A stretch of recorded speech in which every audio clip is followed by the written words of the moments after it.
আসসালামু আলাইকুম প্রিয় শিক্ষার্থী বন্ধুরা, আশা করি তোমরা সবাই ভালো আছো, সুস্থ আছো। আজ আমি তোমাদের পাঠ্য বই ৭.২ এর কিছু অঙ্ক সমাধান করব। আমরা পূর্বে 11 নম্বর অঙ্ক পর্যন্ত সমাধান করেছি। আজ 11 নম্বর অঙ্ক পর্যন্ত সমাধান করেছি। আজ 12 নম্বর অঙ্ক দিয়ে শুরু করব। তোমরা প্রথমে 12 নম্বর অঙ্কটা পড়বে। 12 নম্বর অঙ্ক বলছে লিজা ও শিখার বয়সের অনুপাত 2:3। তাদের দুইজনের বয়সের সমষ্টি 30 বছর হলে কার বয়স কত? লিজা ও শিখার বয়সের অনুপাত 2:3। তাহলে আমরা প্রথমেই লিখতে পারি, দেওয়া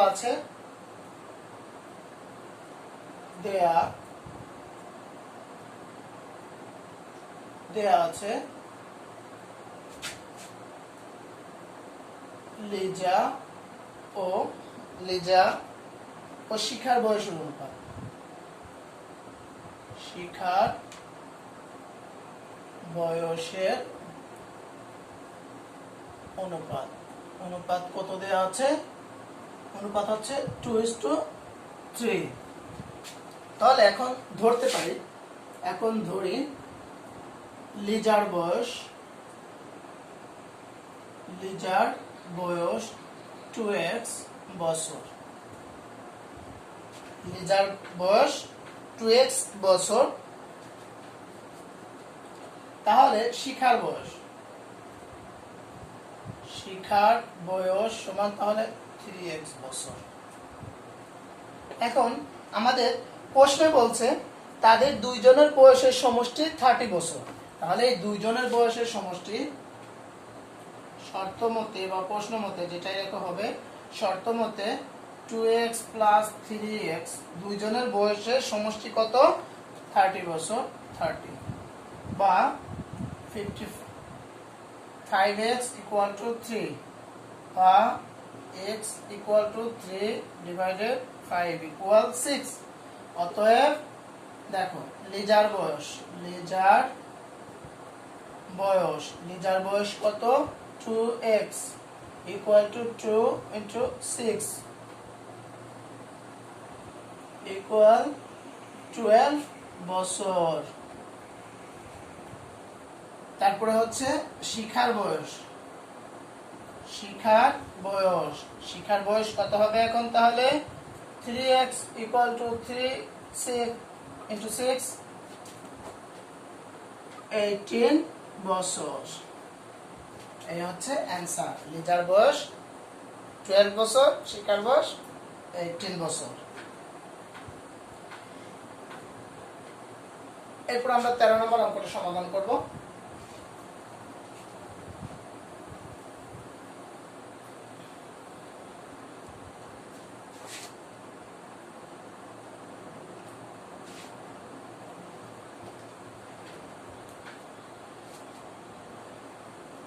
তাহলে 13 নম্বর অঙ্কটা পড়ো। বলছে একটি ক্রিকেট খেলায় ইমন ও সুমনের মোট রান 58। ইমনের রান সংখ্যা সুমনের রান সংখ্যার দ্বিগুণের চেয়ে 5 রান কম। ওই খেলা ইমনের রান সংখ্যা কত? বলছে ইমনের রান সংখ্যা সুমনের রান সংখ্যার দ্বিগুণের চেয়ে 5 কম। তাহলে আমাদের আগে সুমনের রান সংখ্যা ধরতে হবে। মনে করি সুমনের রান সংখ্যা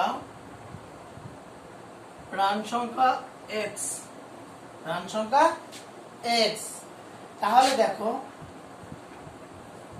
ইমনের রান সংখ্যা কত হবে? দেখো ইমনের রান সংখ্যা আমাদের কি বলছে?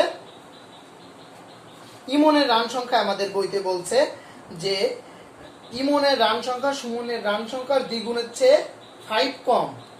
ইমনের রান সংখ্যা সুমনের রান সংখ্যার দ্বিগুণ। সুমনের রান কত?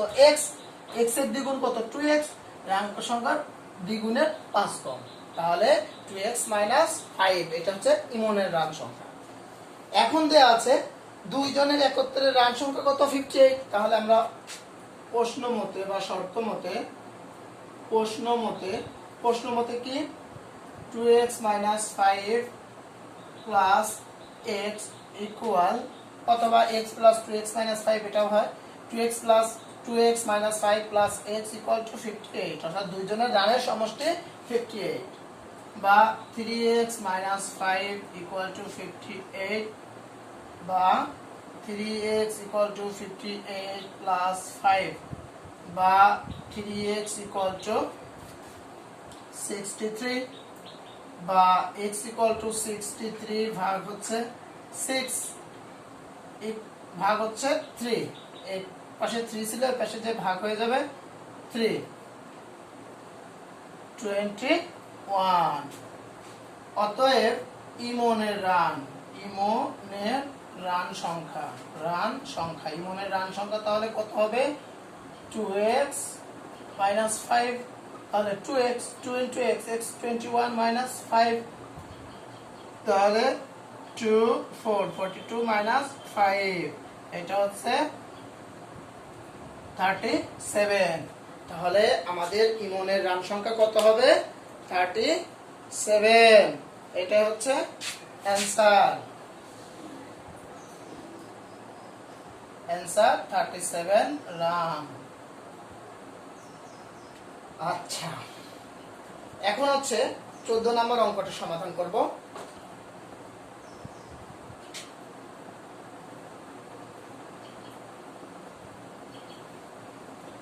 14 নম্বর অঙ্কটা কি বলছে? 14 নম্বর অঙ্কটা বলছে একটি ট্রেন ঘন্টায় 30 কিলোমিটার বেগে চলে। কমলাপুর স্টেশন থেকে নারায়ণগঞ্জ স্টেশনে পৌঁছালো। ট্রেনটির বেগ ঘন্টায় 25 কিলোমিটার হলে 10 মিনিট সময় বেশি লাগতো। দুই স্টেশনের মধ্যে দূরত্ব কত? অর্থাৎ কমলাপুর স্টেশন থেকে নারায়ণগঞ্জের স্টেশনের দূরত্ব বের করতে বলছে আমাদের। এখন প্রথমে আমরা এই দূরত্বটা ধরে নেওয়া লাগবে। তাহলে আমরা এই দূরত্বটা এখন ধরবো। দূরত্বটা আমরা কিভাবে ধরবো? আমরা লিখবো দুই স্টেশনের দূরত্ব, অর্থাৎ কমলাপুর থেকে তোমার নারায়ণগঞ্জের স্টেশনের দূরত্ব। আমরা প্রথমে এটা লিখে নিব। মনে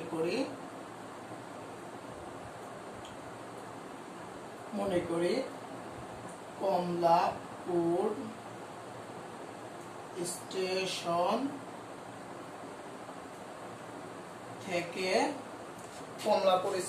থেকে কোন স্টেশন? নারায়ণগঞ্জ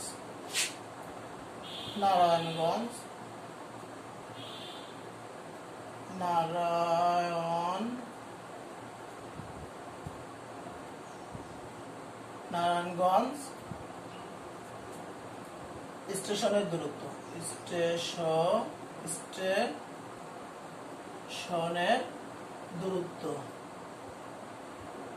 দূরত্ব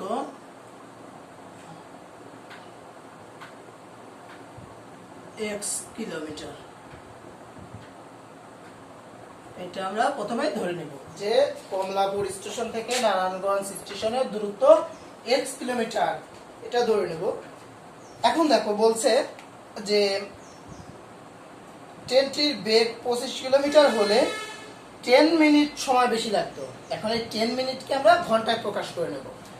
10 মিনিট ইকুয়াল টু, তাহলে ঘন্টায় প্রকাশ করলে 60 দ্বারা ভাগ করতে হবে, এত ঘন্টা প্রকাশ হয়ে যাবে। তাহলে ভাগ করলে 1/6 ঘন্টা। এখন একটু খেয়াল করো, প্রথমে আমরা বলছে যে একটি ট্রেন ঘন্টায় 30 কিলোমিটার বেগে চলে কমলাপুর স্টেশন থেকে নারায়ণগঞ্জ স্টেশনে পৌঁছালো। তাহলে আমরা লিখতে পারি ট্রেনটি ঘন্টায়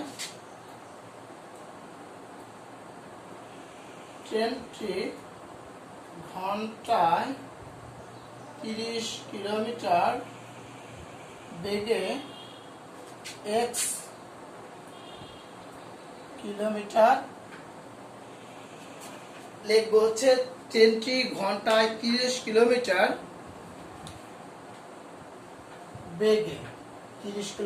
বেগে x কিলোমিটার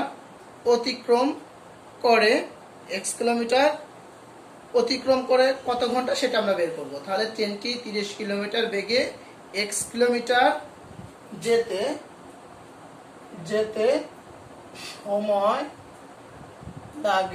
সময় লাগে। দেখো সময় লাগে ট্রেনটি ঘন্টায় 30 কিলোমিটার বেগে x কিলোমিটার যেতে সময় লাগে x/30 কিলোমিটার। x/30 কিলোমিটার সময় লাগে হচ্ছে ঘন্টা, এটা হচ্ছে সময়, তাহলে এত ঘন্টা। তাহলে আবার ট্রেনটি ঘন্টায় পরবর্তী ধাপে কি আছে বলছে 25 কিলোমিটার, 25 কিলোমিটার বেগে x কিলোমিটার যেতে সময় লাগে x/25 ঘন্টা। তাহলে এখন দেখো আমাদের এই দুইটার ভিতর সময় কতটুকু বেশি লাগে। এইটা যখন আমাদের প্রথম ধাপ ছিল যে একটি ট্রেন ঘন্টায় 30 কিলোমিটার যেতে কমলাপুর স্টেশন থেকে নারায়ণগঞ্জ স্টেশনে পৌঁছালো, আচ্ছা, তারপরে বলছে ট্রেনটির বেগ 25 কিলোমিটার হলে 10 মিনিট সময় বেশি লাগতো। তাহলে তো ট্রেনটির বেগ যদি 25 কিলোমিটার হয় তাহলে কয় মিনিট, 10 মিনিট সময় বেশি লাগতো। এই 10 মিনিটকে আমরা ঘন্টায় প্রকাশ করছি, অর্থাৎ আমরা এইটা থেকে এটা এখন বিয়োগ করব, বিয়োগ করে এটা সমান লিখব। অর্থাৎ আমাদের প্রশ্ন মতে হবে,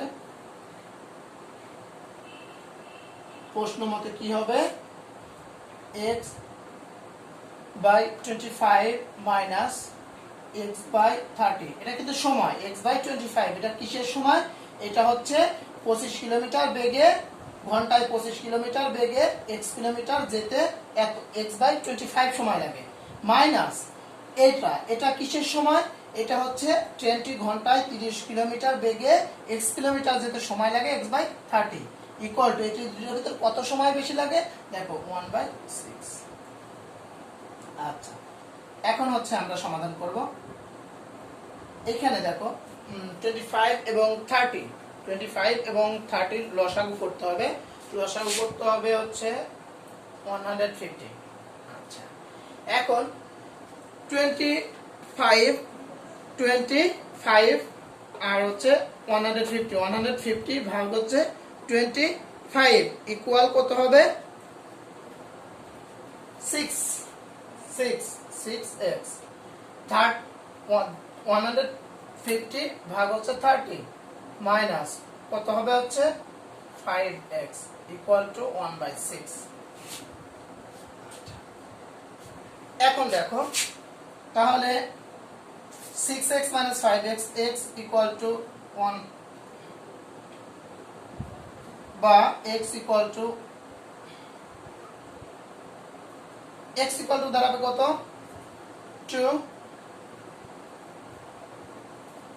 25। x equal to কত 25। x টাই আমাদের কি ছিল, এই কমলাপুর স্টেশন হতে নারায়ণগঞ্জ স্টেশনের দূরত্ব। অতএব আমাদের অ্যানসারটা কি চেয়েছে, অ্যানসারটা হচ্ছে চেয়েছে যে দুই স্টেশনের মধ্যবর্তী দূরত্ব কত। তাহলে দুই স্টেশনের মধ্যবর্তী দূরত্ব কত, অতএব দুই স্টেশনের মধ্যবর্তী দূরত্ব কত 25 কিলোমিটার। 25 কিলোমিটার, এটা হচ্ছে দুই স্টেশনের মধ্যবর্তী দূরত্ব। আচ্ছা, এভাবে তোমরা অঙ্কটা করবা, একটু অঙ্কটা পড়ে সুন্দরভাবে এটা করবা, কয়েকবার করবা, করলে সহজ লাগবে। আচ্ছা, এখন হচ্ছে 15 নম্বর অঙ্কটা সমাধান করব।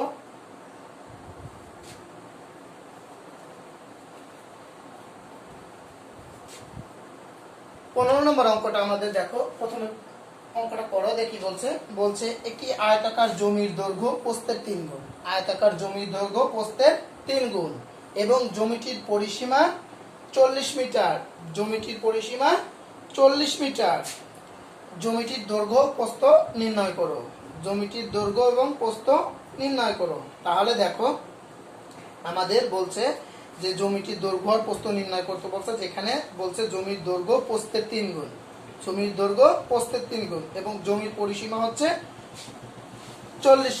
40 মিটার। আমরা জানি পরিসীমার সূত্র, পরিসীমার সূত্র কি, দৈর্ঘ্য আর প্রস্থকে 2 দ্বারা গুণ করলে পরিসীমা পাওয়া যায়। আচ্ছা, তাহলে এই অঙ্কটা প্রথমেই আমাদের মনে করতে হবে, প্রস্থটা ধরে নিতে হবে। মনে করি জমির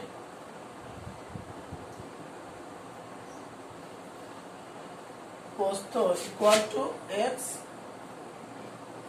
মিটার। তাহলে জমির দৈর্ঘ্য, দৈর্ঘ্য বলছে প্রস্থের 3 গুণ, দৈর্ঘ্য প্রস্থের 3 গুণ, তাহলে 3x মিটার, তাহলে 3x মিটার। এখন আমাদের শর্ত বলছে জমির পরিসীমা 40 মিটার। তাহলে দেখো প্রশ্ন মতে জমির পরিসীমা 40 মিটার। তাহলে জমির পরিসীমা কি?